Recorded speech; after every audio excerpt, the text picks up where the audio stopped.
ఇప్పుడు వాస్తవానికి చిన్న పిల్లల్లో గుండె జబ్బులు అనే అంశము వా- చాలా ఆందోళనకరంగా కనిపిస్తుంది.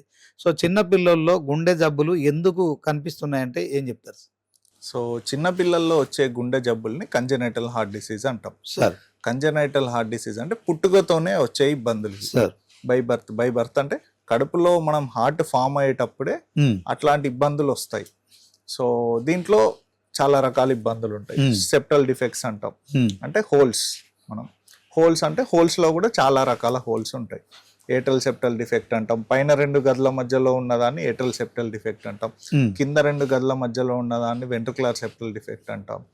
2 మేజర్ రక్తనాళాల మధ్యలో ఉన్నదాన్ని పీడిఏ అంటాం, పేటెంట్ డక్టస్ ఆర్టెరియోస్ అంటాం. సో ఇట్లాంటి రకరకాల హోల్స్, ఇట్లాంటి ఇబ్బందులు ఉంటాయి.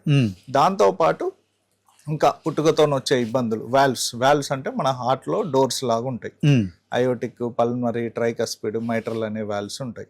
సో ఈ వాల్వ్స్ లో కూడా పుట్టుకతోనే వాల్వ్స్ సరిగా డెవలప్ కాకపోవడం, వాల్వ్స్ డెవలప్మెంట్లో డిఫెక్ట్గా అంటే వేరేగా డెవలప్ అవ్వడము, సో ఇట్లాంటి వాటితోని వాల్వ్స్ ఇబ్బందులు కూడా వస్తాయి. ఇవన్నీ పుట్టుకతోనే వచ్చే ఇబ్బందులు. చిన్నపిల్లలలో వచ్చే హార్ట్ ఇబ్బందులు మనం ఏవైతే టీవీలలో, న్యూస్లలో చూస్తామో అవన్నీ పుట్టుకతోనే వచ్చే ఇబ్బందులు. ఈ ఇన్సిడెన్స్ ఎట్లా ఉంటుంది అంటే 8 మందిలో, ఒక 1000 మందిలో తీసుకుంటే 6 నుంచి 8 మందికి గుండె ఇబ్బందులు వచ్చే అవకాశం ఉన్నది. 1000 మందిలో 6 నుంచి 8 మందికి పుట్టుకతోనే గుండె ఇబ్బందులు వచ్చే అవకాశం ఉన్నది. అంటే తల్లిదండ్రుల నుంచి సంక్రమించే అవకాశం ఎక్కువ.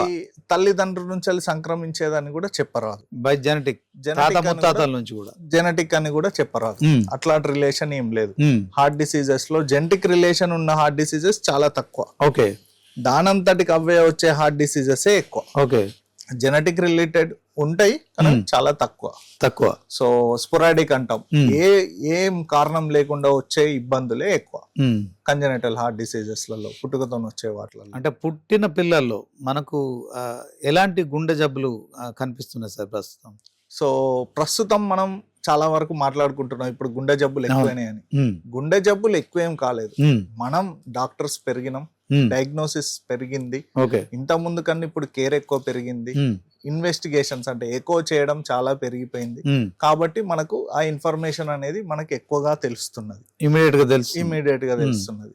సో పుట్టుకతో వచ్చే పిల్లలలో మనం NICUలో న్యూనేటల్ కేర్ పీడియాట్రిషియన్ వాళ్ళు చూసి ఏదైనా ఇబ్బంది అనిపించడం, అంటే హార్ట్ డిసీజ్ ఉన్నప్పుడు మనకి ఏమనిపిస్తుంది, ఆయాసం ఎక్కువ రోజులు ఉండడం, ఆయాసం తగ్గకపోవడము, ఆక్సిజన్ లెవెల్స్ పడిపోవడము, ఆక్సిజన్ లెవెల్స్ మెయింటైన్ కాకపోవడము, ప్లస్ ఆస్కల్టేషన్ లో మర్మర్ అంటే హార్ట్ లో వేరేగా సౌండ్స్ రావడము, అట్లాంటి మర్మర్ సౌండ్ అంటాం. అట్లాంటివి ఉన్నప్పుడు పీడియాట్రిషియన్, పిల్లల డాక్టర్ ఏం చేస్తారు, ఇది హార్ట్ లో ఇబ్బంది ఉంది అని వాళ్ళ కౌన్సిల్ చేసి ఎకో కార్డియోగ్రామ్ కి పంపిస్తారు. సో ఎకో కార్డియోగ్రామ్ లో మనం చూస్తాం, హార్ట్ డీటెయిల్ గా చూసి ఎక్కడ ఇబ్బంది ఉంది, ఏమి ఇబ్బంది ఉంది, దానికి ఎట్లా చేయాలి అనేది ఫర్దర్ గా ప్లాన్ చేస్తాం. అంటే చిన్న పిల్లల్లో గుండెకు హోల్స్ ఉన్నాయనేది కూడా వింటున్నాం కదా సార్. సో మరి వాళ్ళకి సర్జరీ చేయడం జరుగుతుందా, దాన్ని ఇంకా ఎట్లా ట్రీట్మెంట్? సో హోల్స్ అనేది ఇందాక మనం మాట్లాడుకున్నట్టు చాలా రకాల హోల్స్ ఉన్నాయి. సో కొన్ని హోల్స్ వాటంతటికి అవే మూసుకోపోవచ్చు, కొన్ని హోల్స్ వాటంతటికి అవి మూసుకోపోవు. వాటికి మనం సర్జరీ ఆర్ ఇంటర్వెన్షన్ చేయాల్సిన అవసరం ఉంటది. సో ఏది మూసుకోపోతుంది, ఏది మూసుకోపోదు అనేది కొంతవరకు మనం డయాగ్నోస్ చేసినప్పుడు తెలుస్తుంది. ఇట్లాంటి హోల్స్ ఇప్పుడు ASD అనుకోండి, for suppose ASD holes less than 8 mm, 7 నుంచి 8 mm లోపు ఉన్న ASD హోల్స్ మూసుకోపోయే అవకాశాలు ఎక్కువ శాతం ఉంటాయి. కానీ ఖచ్చితంగా మూసుకోపోతుందా అంటే ఖచ్చితంగా ఎవరికి చెప్పరాదు.